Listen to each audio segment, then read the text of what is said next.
Hello everyone, my name is Sachin Pal. आज मैं आपको क्लास 10th का चैप्टर 3 कराने जा रहा हूँ, मैथ्स का, है ना। Pair of linear equation in two variable नाम है, जैसे कि यहाँ पे देख रहे होंगे, है ना। तो हम इसको आगे करने जा रहे हैं। पर उससे पहले एक इम्पॉर्टेंट नोटिफिकेशन आपके लिए कि अगर आप in future Assam rifle, CISSF, NSG, CRPF, BSF, ITBP, SSB या फिर SSC या फिर किसी भी कॉम्पिटिटिव लेवल की तैयारी करना चाहते हैं, तो आपको जानना चाहिए कि क्लास 9th और 10th सबसे बेस है। ठीक है, तो ये अगर स्ट्रांग होगा तभी के आगे आगे दिक्कतें नहीं आएंगी। आपकी 9th चाहे जैसी भी हुई हो, पर 10th बोर्ड है, थोड़ा सतर्क रहो। और अगर SSC वाले कोई भी विद्यार्थी देख रहे हैं, तो वो ये एकदम बेसिक से है। जिन्हें लगता है कि मेरी मैथ ज़ीरो है, तो वो यहाँ से स्टार्ट कर सकते हैं।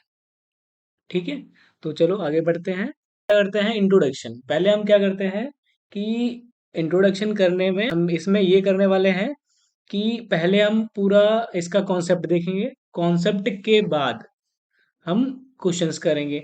बात ये होती है कि अगर हमारे कॉन्सेप्ट अच्छे हैं तो क्वेश्चन चाहे जैसा भी आ जाए। अगर कॉन्सेप्ट अच्छे नहीं है, तो अगर क्वेश्चन थोड़ा भी टेढ़ा हो गया और आप उसमें ही लग जाते हो। ठीक है, तो ये आपका बोर्ड एग्जाम है, 9th नहीं है ना। तो आप 9th में तो आराम से इजीली स्कूल वालों ने पास कर दिया होगा, पर बोर्ड एग्जाम खुद दोगे जाके। ठीक है, तो फिर क्या नाम है, पहले कॉन्सेप्ट करोगे, कहीं से भी किया करो। पहले कॉन्सेप्ट, उसके बाद उसके क्वेश्चंस। ठीक है, तो चलो हम स्टार्ट करते हैं। तो हम कह रहे हैं आपसे कि आपने लीनियर पेयर पढ़े थे नहीं? चलो, अच्छा, आपने ये तो देखा ही होगा, AX plus BY plus C equals to 0। ऐसा कुछ सर देखा देखा लग रहा है क्या? तो आप कहोगे यार कि हाँ सर, देखा तो था, क्लास 9th में थोड़ा बड़ा याद आ रहा है। तो हमने कहा कि फिर कहा, अरे अच्छा, हमको याद आ गया कि हाँ, ये जैसे कि कोई इक्वेशन दे रखी होती थी, मान लिया 2x+3y, उसमें पूछ रखा होता था कि अच्छा ये बताओ, इसमें A क्या है, B क्या है, C क्या है।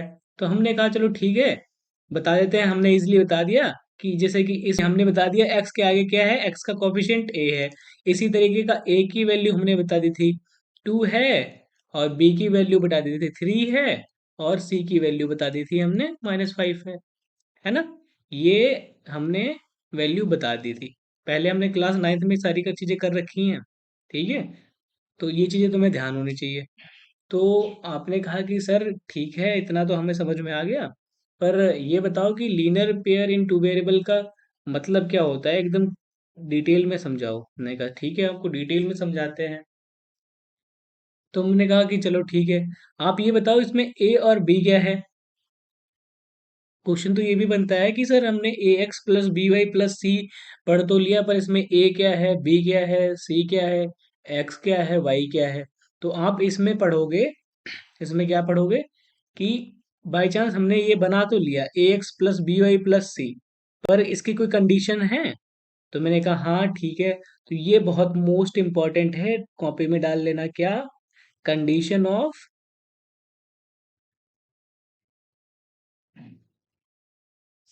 Of linear equation.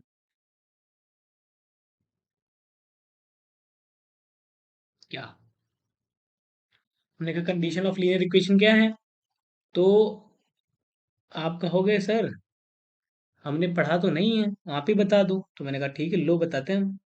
तो पहले क्या है, AX+BY+C, ये क्या है, लीनियर इक्वेशन। ठीक है, तो इसमें हमें हमेशा ध्यान रखना है A and B are not zero. ठीक है, यानी कि कभी भी A और B की वैल्यू जीरो नहीं हो सकती। आपने बोला क्यों नहीं हो सकती सर? हो तो सकती है सर, हमने पढ़ रखा था पहले। क्या पढ़ रखा था? अच्छा सर, तो आप ये अब बता दो कि ए और बी जीरो क्यों नहीं होंगे। अगर हमने जीरो मान लिया तो हमने कहा ठीक है, तुम एग्जाम्पल ले लो। तो हमने एग्जाम्पल ले लिया, A 2x+3y +5 = 0। या फिर हम ये मान लेते हैं, या फिर अपने मन से कोई भी मान लो, plus 3y, sorry 2x plus 3y equals to 5। ठीक है, तो ये मान लो, ये मान लो, कोई भी मान लो, बात एक ही है ना। इसको हम रफ कर दे रहे हैं। ठीक। अब हमने कहा कि तुम ए की वैल्यू और बी की वैल्यू दोनों को क्या कर दो, जीरो पुट कर दो, है ना। आपने कहा कि ए और बी की दोनों को वैल्यू जीरो पुट कर दो। इसका मतलब ए का एक्स का कोफिशिएंट को हमको जीरो पुट करना है और वाई की कोफिशिएंट को जीरो पुट करना है। तो हमने का मान लिया, अगर इसको हमने जीरो पुट कर दिया इनटू एक्स, ठीक है, वाई की कोफिशिएंट को भी जीरो पुट कर दिया हमने into Y equals to C. ठीक है, इक्वल्स टू 5। अब zero into X zero, plus zero into Y zero equals to 5। इसका मतलब जीरो इक्वल्स टू 5। ये क्या हो गया? अब ये बताओ, जीरो इक्वल्स टू कभी 5 हो सकता है? नहीं हो सकता है ना। तो अगर ये नहीं हो सकता, इसीलिए हमेशा ए और बी दोनों साथ साथ में जीरो नहीं हो सकते। क्या सर अलग अलग हो सकते हैं? हमने कहा हाँ, एक इक्वेशन में एक हो सकता है पर दोनों एक साथ नहीं होंगे। तुमने कहा चलो ठीक है सर, ए और बी तो समझ में आ गया कि ये कभी जीरो नहीं होंगे, कोई और कंडीशन है क्या? तुमने कहा ठीक है, हाँ है। तुमने कहा क्या है? तुमने कहा कंडीशन नहीं है, इसमें देखो एक्स एंड वाई, ये क्या है, ये क्या है? हमने कहा सर ये क्या है, वेरिएबल है ना।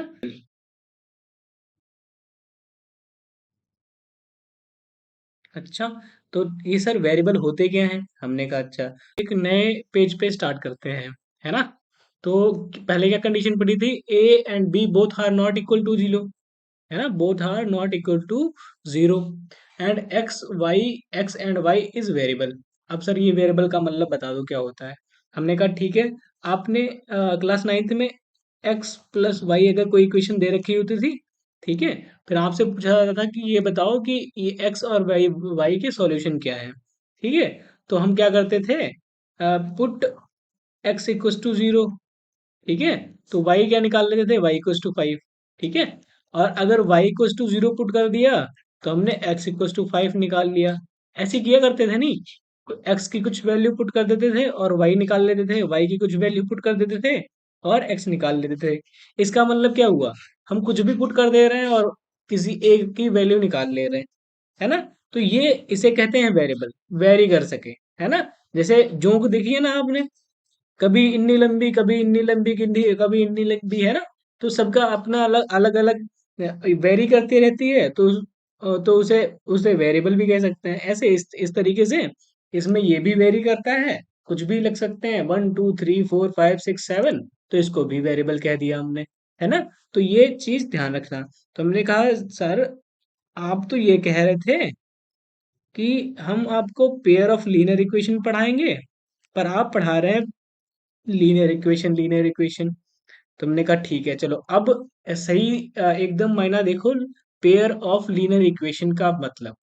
ठीक है, तो हमने कहा चलो लीनियर इक्वेशन की, लीनियर इक्वेशन कैसे लिखते थे हम सर कहा sir A x plus B Y plus C equals to zero, ऐसे लिखते थे। अब हमने कहा अगर इसी चीज का पेयर लिखना हो तो पेयर का मतलब सर दो हो गए, दो का मतलब हम ऐसे ही लिखते हैं क्या, a x plus B Y plus C equals to zero. तो सर ये पेयर में हो गए, है ना। यानी कि एक ये हो गया और एक ये हो गया, ये दोनों पेयर में हो गए। अब ये बताओ, अगर आपसे कहा जाए कि यहाँ पे सोनू खड़ा हुआ है, ठीक है, ये सोनू है, ये सोनू है, तो ये के जोड़े हो गए, ये तो एक ही सोनू है ना। ऐसी ये जो लाइनें हैं वो एक ही लाइनें लग रही हैं, पर ये लाइनें अलग कैसे होंगी सर? हमने कहा अगर यहाँ पे सोनू वन कर दें तो ये अलग हो जाएगा। हमने कहा ये सोनू दूसरा है, ये सोनू दूसरा है, और इनका जोड़ा बन गया, है ना। इसी तरीके से यहाँ पे हमने ए को ए वन कर दिया, बी को बी वन कर दिया, सी को सी वन कर दिया, ठीक है। और इधर वाले दूसरे वाले लाइन के ए को ए टू कर दिया, बी को बी टू कर दिया और सी को सी टू कर दिया ना। तो ये अब क्या बन गए, अब ये बन गए पेयर ऑफ लीनियर इक्वेशन, ठीक है। और इसमें वेरिएबल क्या है, एक्स एंड वाई, ये क्या है, वेरिएबल है ना। ये क्या हो गई, एक्स एंड वाई इसमें वेरिएबल हो गए। ठीक है। तो यहाँ तक तो आपको एकदम क्लियर समझ में आ गया होगा। एक बार थम्स अप कर देना कमेंट बॉक्स में, ठीक है। हाँ तो सर आप हमने क्या लीनियर पेयर तो समझ लिया, आपने कहा कि linear pair of two variable क्या होता है, हमने समझ लिया। पर सर जैसे कि लीनियर पेयर में आपने कंडीशन बताई थी वो ए और बी वाली, ऐसा कुछ लीनियर पेयर इन टू वेरिएबल में कुछ ऐसा होता है?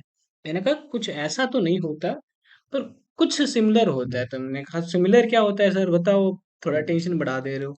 तो मैंने कहा ठीक है सुनो पहले, क्या सुनना है। इसमें दे रखा है कि अगर दो दो लीनियर पेयर हैं। लीनियर पेयर का मतलब पहले अगर लीनियर पेयर दे रखे होते थे, मान लिया x plus Y equals to 5 दे रखा होता था, आपको ग्राफ भी बनाना पड़ता था 9th क्लास में। मान लिया इसका ग्राफ ऐसे बन गया, ठीक है। तो फिर कोई दूसरी इक्वेशन दे रखी होती थी 2x plus 3y equals to 5, तो उसका भी कोई कैसे ग्राफ बनाना होता था, ऐसे बन गया, है ना।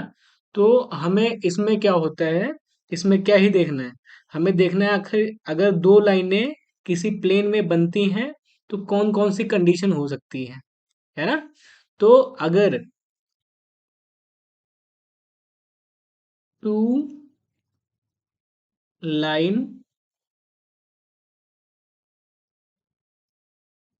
इन अ प्लेन, है ना, दो लाइनें प्लेन में होंगी तो क्या क्या कंडीशन हो सकती है। तो पहले तो ये हो सकती है the two line will intersect at one point, क्या है कि दो लाइनें किसी एक पॉइंट पे इंटरसेक्ट करेगी। कह रहे सर हमको बताओ सही से, हमें कुछ समझ में नहीं आया यहाँ पे। तो मैंने कहा ठीक है अभी समझ। तो यहाँ पे क्या समझना है कि एक ये मान लिया प्लेन है, यानी कि तुम्हारी कॉपी का पेपर है ना, ये मानी प्लेन है। इसमें एक लाइन ऐसे आई और एक लाइन ऐसे आई, है ना। लाइन को एरो से शो करते हैं मान लिया, ठीक है। तो यहाँ पे इसने एक पॉइंट पे इंटरसेक्ट किया, ठीक है। तो एक कंडीशन तो हो गई कि क्या नाम है, लाइन किसी न किसी पॉइंट पे इंटरसेक्ट कर सकती है ना। ठीक है सर, दूसरी कंडीशन भी बता दो। हमने कहा the two line will be parallel, ठीक है। The two line will be parallel मतलब द क्या है, वो इंटरसेक्ट नहीं करेंगी। तो सर इसका मतलब बता दो हमें। तो मैंने कहा ठीक है नीचे देखो, हमने क्या ये क्या हुआ, ये आपके कॉपी का पेज हो गया। अगर दो लाइनें पैरेलल हैं तो क्या होंगी, मान लिया एक ये लाइन है, हमने ले लिया, एक ये लाइन ले ली, ये जा रही है, और एक ये जा रही है। अब ये बताओ इसको हम चाहे जितनी दूर खींच दें, ये कभी आपस में कटेंगी क्या? नहीं ना। तो ये लाइनें क्या हो गई, ये लाइनें पैरेलल हो गई। और पैरेलल लाइन क्या हो गई, कभी भी इंटरसेक्ट नहीं करेगी। ये नहीं होगा कि ये लाइन इधर आके और ये लाइन इधर आके कभी भी एक दूसरे को काट दें, जैसे यहाँ पे इन्होंने काट दिया है, ठीक है। तो क्या होगी, दो कंडीशन हमने देख ली कि दो लाइनें या फिर काट सकती हैं या फिर नहीं काट सकती हैं। सर तीसरी भी कोई हो सकती है क्या? हमने कहा बिल्कुल, क्यों नहीं हो सकती। हमने कहा तीसरी हो सकती है कि वो लाइनें एक दूसरे के ऊपर चली जाएं, को इंसाइड कर जाएं, है ना। ये एक लाइन ये गई और दूसरी लाइन दूसरे कलर से ले लेते हैं, कि दूसरी लाइन भी ये ऐसे चली गई यहाँ से, है ना। तो हमारे अगर लीनियर पेयर इन टू वेरिएबल है तो तीन ही कंडीशन हो सकती हैं, या फिर वो इंटरसेक्ट करें, ठीक है, जैसे यहाँ पे, या फिर वो दोनों लाइन क्या हो, पैरेलल हो, पैरेलल हो, ठीक है, और या फिर क्या हो, एक दूसरे के ऊपर लेट जाए, है ना। तो दो, ये तीन पॉइंट याद रहेंगे एकदम, कौन कौन से, कि या फिर वो दोनों लाइनें कट सकती हैं, या फिर पैरेलल हो सकती हैं, और या फिर क्या हो सकता है कि एक दूसरे के ऊपर लेट सकती हैं, ठीक है। अगर कट गई तो इनसे एक पॉइंट पे कटेंगे, इंटरसेक्ट बोलेंगे।